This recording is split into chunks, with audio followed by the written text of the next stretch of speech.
నమస్తే, welcome to Leo.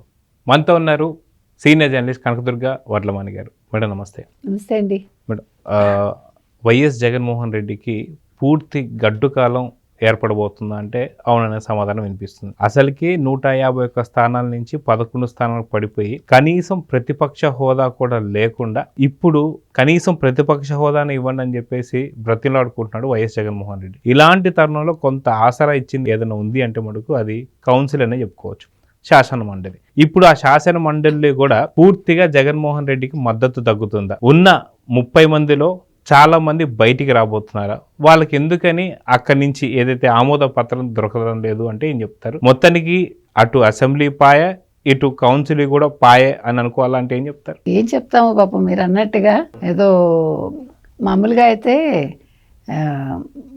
సుఖం వస్తే ఒకసారే వస్తుంది మనకి, మంచి జరిగితే. కానీ కష్టాలు కలిసి వస్తాయి అంటారు. ఆయనకి ఎన్ని కష్టాలు పాపం, ఎన్ని మంచి కష్టాలు అనాలా, చెడ్డ కష్టాలు అనాలా అంటే ఆయన డిఫైన్ చేసుకోవాలి. అది కల్తీ మద్యం, కల్తీ నెయ్యి, పరకామణి, తర్వాత బాబాయ్ హత్య కేసు అలాగే ఉంది. ఇంకో పక్క ఇప్పుడు సతీష్ కుమార్ కొత్తగా వచ్చి చేరింది.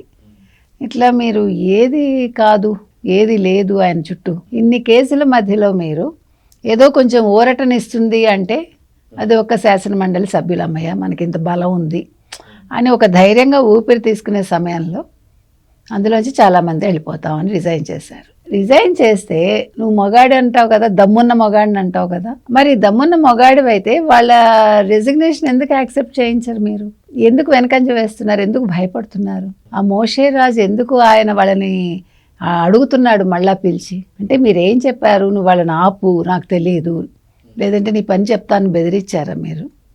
ఎవరిని? జగన్మోహన్ రెడ్డిని అడుగుతున్నాం మనం. ఎందుకంటే అసలు మోషే రాజే ఎంత జగన్మోహన్ రెడ్డి మనిషి అయినా బలవంతంగా ఉన్నాడు ఆయన అనేది మనకు వస్తున్న న్యూస్. అటువంటి వ్యక్తి ఇది యాక్చువల్గా అయితే వాళ్ళు అప్లై చేసుకున్న వెంటనే, మేము రిజిగ్నేషన్ ఇచ్చేసిన వెంటనే యాక్సెప్టెన్స్ ఇచ్చేయాలి. అది సాధారణంగా రూల్ అది. సో కొంతమంది ఏడాది అయింది అంటే గవర్నర్ కోటాలో ఇద్దరు, ఎవరు ఇతను రాజశేఖర్ ఒకరు, తర్వాత జకియా ఖానం ఒకళ్ళు, అది కాకుండా పోతుల సునీత, ఇలా ఒక నలుగురు, మరి కళ్యాణ్ చక్రవర్తి, వీళ్ళందరూ ఎమ్మెల్యే కోటాలో. సో వీళ్ళని మీరు ఆపడానికి లేదు. ప్లస్ వీళ్ళు కనుక రిజైన్ చేస్తే వీళ్ళు ఆటోమేటిక్గా వేరే పార్టీలో కొనసాగుతారు. అంటే ఎటువంటి ఇబ్బంది ఉండదు వాళ్ళకి, ఎందుకంటే వాళ్ళు ఈ కోటాల్లో వచ్చారు కాబట్టి. అందుకని ఇవాళ వాళ్ళ బాధ ఏంటంటే వీళ్ళని కనుక మనం వదిలేస్తే తెలుగుదేశం బలం పెరుగుతుంది. ఆల్రెడీ వాళ్ళకి ఏమంటారు 164 సీట్లు ఉన్నాయి అక్కడ. ఇప్పుడు శాసన మండలిలో కూడా బలం పెరిగితే మనకి ఇంకా మాట్లాడటానికి అవకాశం ఉండదు. ఈ మోషే రాజు అన్న అతను కొంచెం జగన్మోహన్ రెడ్డి మనిషి కాబట్టి ఆ ఉప్పు తిన్న విశ్వాసంతో వీళ్ళని ఆపడానికి ప్రయత్నిస్తున్నాడు. పోనీ ఆపడానికి ప్రయత్నించి వీళ్ళు ఒప్పుకోలేదనుకోండి, వీళ్ళు ఆల్రెడీ వీళ్ళతో మాట్లాడాడు.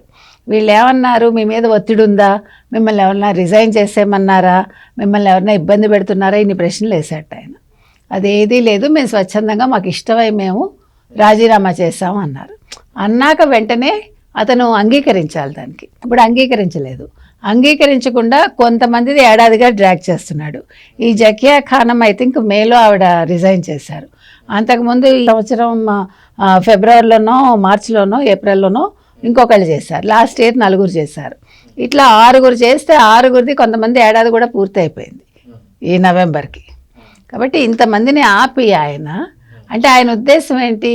ఇప్పుడు యాక్చువల్గా అధికరణం 90 ఏదైతే ఉందో 90/3/B దాని ప్రకారం వాళ్ళది అంగీకరించి తీరాలి. కానీ అంగీకరించట్లేదు. అంటే ఏంటి? మీరు కోర్టుకు వెళ్ళండి అంటే ఎంత డ్రాగ్ ఆన్ చేస్తే, ఎంత డిలే అయితే అంత వైసీపీకి మంచిది. అది వాళ్ళ ప్లాన్. అయితే వీళ్ళు కోర్టుకు వెళ్ళడానికి రెడీగా ఉన్నారు ఒకవేళ ఒప్పుకోకపోతే. అంతే తప్ప వీళ్ళు పార్టీలో కొనసాగాలని మాత్రం ఖచ్చితంగా అనుకోవట్లేదు. కాబట్టి మీరు అన్నట్టుగా ఇవాళ జగన్మోహన్ రెడ్డికి మూలిగే నక్క మీద తాటికాయ పడ్డట్టు ఈ కేసులతో పాటు ఇదొక తలనొప్పి స్టార్ట్ అయింది. అయితే ఇక్కడ ఎవరైతే పూర్తిగా వైసీపీ నుంచి బయటకు వచ్చిన ఈ 6 ఉన్నారో, ఈ 6లో ఏ ఒక్కరైనా సరే అవును మమ్మల్ని బలవంతంగా కూటమికి సంబంధించినటువంటి టీడీపీ కావచ్చు, జనసేన, బీజేపీ బయటికి రమ్మనింది అని చెప్పి వార్త అందితే దాన్ని తీసుకొని ఏదో చేయాలని చెప్పి ప్రయత్నించినా ఎక్కడ ఆ యొక్క ఫలితం అయితే దక్కలేదు. సో ఖచ్చితంగా వాళ్ళందరూ కూడా మేము స్వతహాగా మేమే బయటకు వచ్చేసని చెప్తున్నారు. సో ఇప్పుడు కంప్లీట్గా వీళ్ళని చూసి అటే మీరు ఇందాక అన్నట్టుగా ఎమ్మెల్యే స్థానాలు దాదాపు 175లో 164.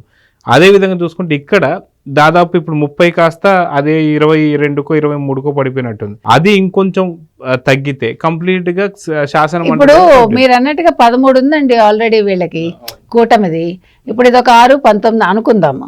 19 అయితే ఇప్పుడు ఆ 30ది 22కి వచ్చింది అనుకుందామండి.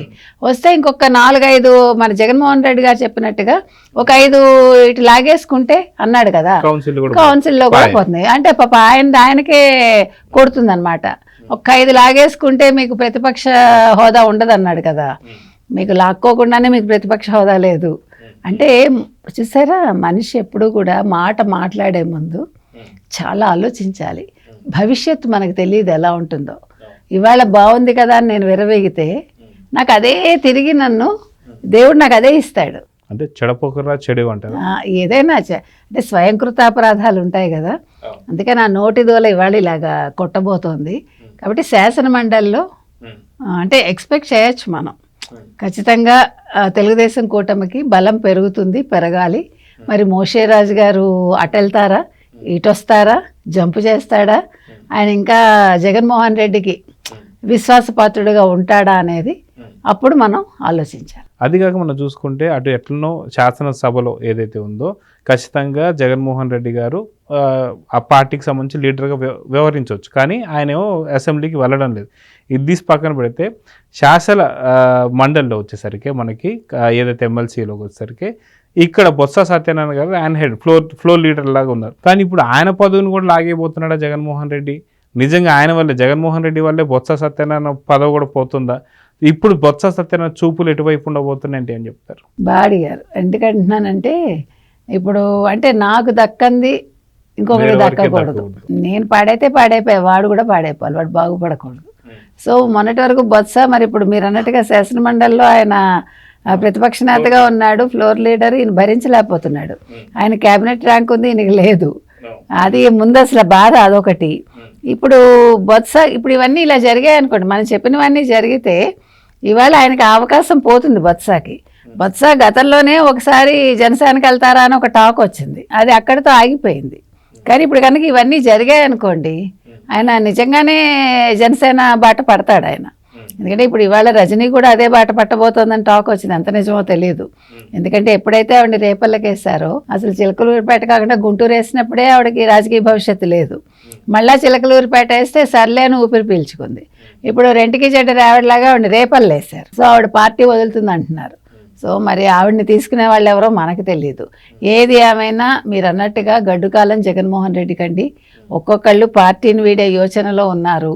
మరో పక్క ఈయన స్వయంకృతాపరాధాలు, ఈయనే వాళ్ళని దగ్గరుండి బయటకు పార్టీ నుంచి పంపిస్తున్నాడా అనేది కూడా ఇంకో పక్క తెలుస్తుంది మనకి. సో చూద్దామని ఖచ్చితంగా మీరన్నట్టుగా ఏదైతే అటు అసెంబ్లీలో పూర్తిగా స్థానాలు పాయా, ఇప్పుడు కౌన్సిల్ కూడా పాయా అయితే మొత్తాన్ని జగన్ పరిస్థితి, జగన్ కన్నా మించి బొత్స పరిస్థితి ఏం కాబోతుందో చూద్దాం. మరి నమస్తే. Please subscribe to Leo news for more videos.